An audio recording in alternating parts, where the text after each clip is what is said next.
معجزے. پہلا معجزہ انہوں نے کہا کہ اتنا بڑا تخت ہے. اپنے جنات میں سے لوگوں سے جنات سے کہا کہ ایکم یاتینی بعرشھا قبل ان یاتونی مسلمین, اس سے پہلے کہ وہ فرما بردار بن کے ہمارے پاس آئے اس کا عرش کون اٹھا کے, تخت کون اٹھا کے لائے گا.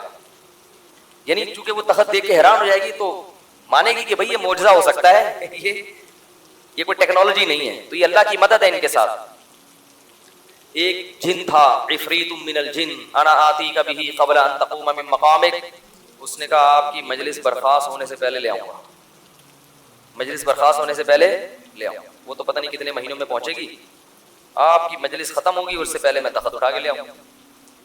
قرآن کہتا ہے قال الذی عندہ علم من الکتاب, ایک بزرگ تھے جن کے پاس زبور کا علم تھا, اللہ والے تھے. انہوں نے کہا انا آتیک بہ, انسان تھے وہ, کرامت ظاہر کی کہ میں وہ تخت آپ کے پاس لے کر آؤں گا قبل ان یرتد الیک طرفہ, اس سے پہلے کہ آپ کی پلک جھپکے. یہ کہا اور تخت سامنے حاضر.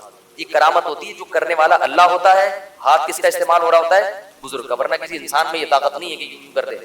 یہاں پہ ہمارے یہاں بھی وہ گندے نالے میں ایک بزرگ بیٹھے ہوئے ہوتے ہیں, عامل جاگی بابا. جب یہ ایک بزرگ وہاں سے تخت لا سکتے ہیں تو وہ میری محبوبہ کو کیوں نہیں لا سکتے, اور 500 کا بیلنس کیوں نہیں ڈلوا سکتے. ان چکروں میں نہیں پڑے. یہ سب کام اللہ کر رہا ہے.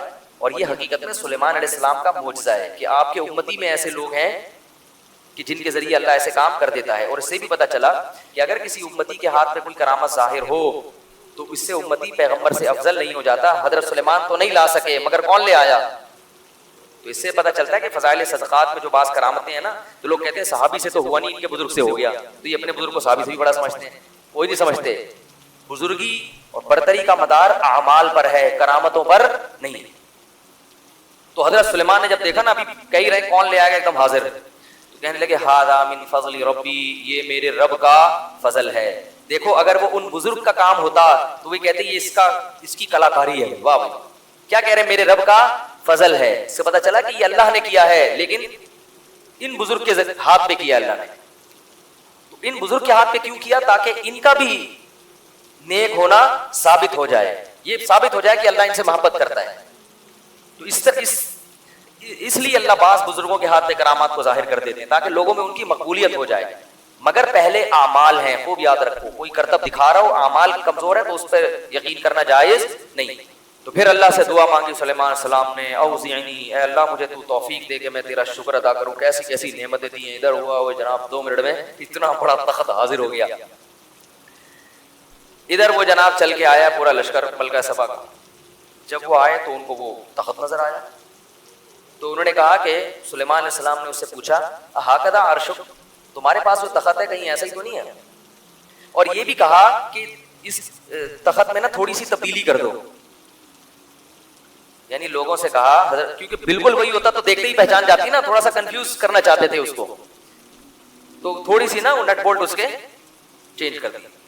کہا ہاکذا عرشک, کہ کیا ایسا ہی ہے تمہارا تخت. اس نے کہا کانہو, بالکل اسی ٹائپ کا ہے. یہ کیسے بنا, کیا ہو گیا. اس زمانے میں تو یہ بھی نہیں تھا کہ واٹس ایپ پہ تصویر بھیجی ہو, اس کو دیکھ کے ڈیزائن کر لیا. تو کانہو واوتینا العلم من قبلھا, اور کہنے لگے ہمیں پہلے ہی پتہ چل گیا تھا کہ آپ کو اللہ نے بہت نوازا ہے, بڑی یعنی بڑے بڑے انجینئر ہیں آپ کے پاس. ویسے ہی تخت ٹھا کر کے پتہ نہیں کیسے بنا لیا آپ لوگوں نے. پھر قرآن نے یہاں ملکہ سبا کی ایک تعریف میں ایک الفاظ کہے ہیں, وصدھا ما كانت تعبد من دون اللہ انہا کانت من قوم کافرین. فرمایا کافر لوگوں میں پیدا ہوئی تھی, اس لیے کفر پر تھی. دماغ اتنا خراب نہیں تھا, پیدا ایسے لوگوں میں ہوئی تو اتنی ذہین عورت سورج کی عبادت کر رہی ہے. اس سے پتہ چلتا ہے کہ اچھے بھلے انسان کو ماحول خراب کر دیتا ہے, بتوں کی عبادت پہ ڈال دیتا ہے. تو ماحول کو اچھا بنانے کی بہت سخت ضرورت ہے. اگر آپ کا انوائرمنٹ اچھا نہیں ہے تو آپ بڑے عقل مند ہو کے بھی الٹی سیدھی باتیں کرو گے. ماحول اچھا کرو. تو پھر سلیمان علیہ السلام نے اسے کہا, ایک تالاب دکھایا کہ کہا کہ وہ ایک شیشے کا جو ہے نا ایک فرش تھا, اس سے کہا کہ اس پہ چلو. تو وہ یہ سمجھی پانی ہے, اتنا شفاف شیشہ. اس زمانے میں تو ظاہر ہے ایسی ٹیکنالوجی تھوڑی تھی.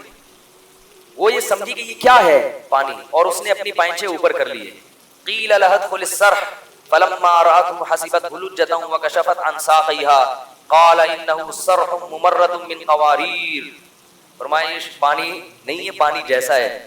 ایسے جب دو چار اس نے عجیب عجیب معجزے دیکھے، کہنے لگی ربی انی ظلمت نفسی، اے اللہ آج تک میں نے اپنی جان پہ ظلم کیا، واسلمت مع سلیمان للہ رب العالمین، اور میں اسی اللہ پر ایمان لائی سلیمان کے ساتھ جو تمام جہانوں کا پالنے والا، ایمان لے آئی۔ اب لوگ ایک سوال پوچھتے ہیں کہ کیا اس کی حضرت سلیمان سے شادی ہوئی؟ اس واقعے میں اسباق کیا ملتے ہیں؟ اس واقعے میں ایک سبق تو یہ ملتا ہے کہ بعض عورتیں بہت ذہین ہوتی ہیں، یہ بھی سبق ملتا ہے کہ کبھی بھی جذباتی فیصلہ نہیں کرنا چاہیے، یہ بھی سبق ملتا ہے کہ کام ہمیشہ مشورے سے کرو، اپنی رائے پر اعتماد مت کرو، یہ بھی سبق ملتا ہے کہ مشورہ سب سے لو مگر کرو اپنی، سمجھ رہے ہو؟ اور یہ بھی سبق ملتا ہے کہ کوئی بھی دین کی طرف جب تمہیں دعوت دیتا ہے، پیر و مرشد بنا ہوا ہے، تو فوراً اس کے ہاتھ پہ بیعت مت ہو جاؤ، فوراً اس کو فالو کرنا مت شروع کر دو، یہ دیکھو کہ قرآن و حدیث کا لیبل لگا کے کہیں اپنی دکان تو نہیں چمکا رہا،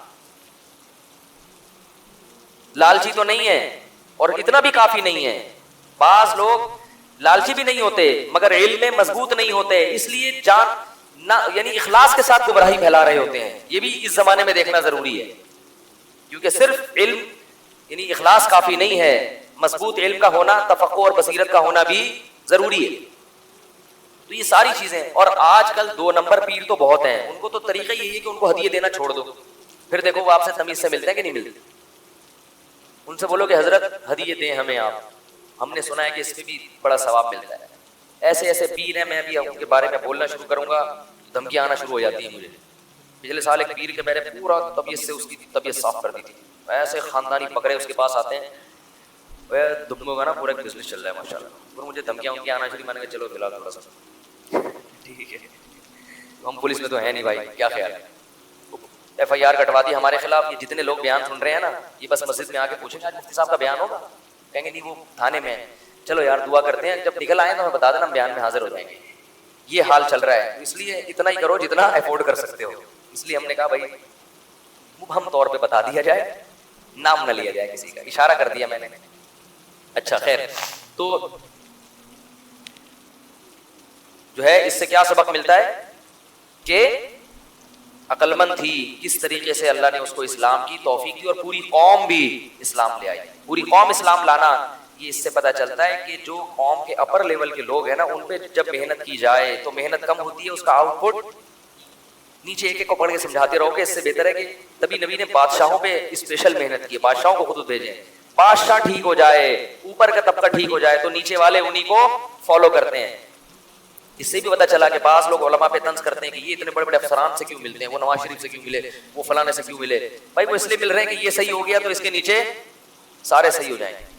لوگ یہ کہتے ہیں تو صحیح ہو ہی نہیں سکتا، تو نہیں ہو سکتا تو کچھ برائی میں کچھ کمی تو ہو سکتی ہے نا، تو ہر ایک کے نا اچھا پہلو تلاش کیا کرو، خام میں الزامات لگانا، بدگمانیاں کرنا، اس سے کوئی فائدہ نہیں ہوتا۔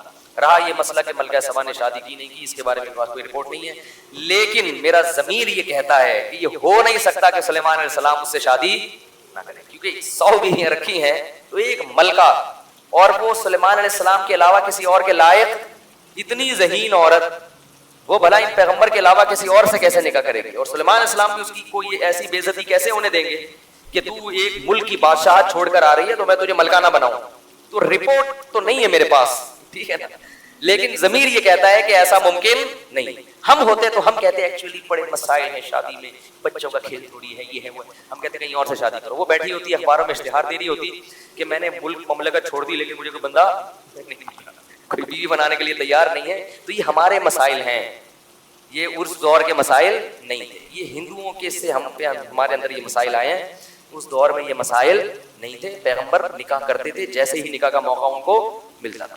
اللہ تعالیٰ سمجھنے کی عمل کی توفیق عطا فرمائے۔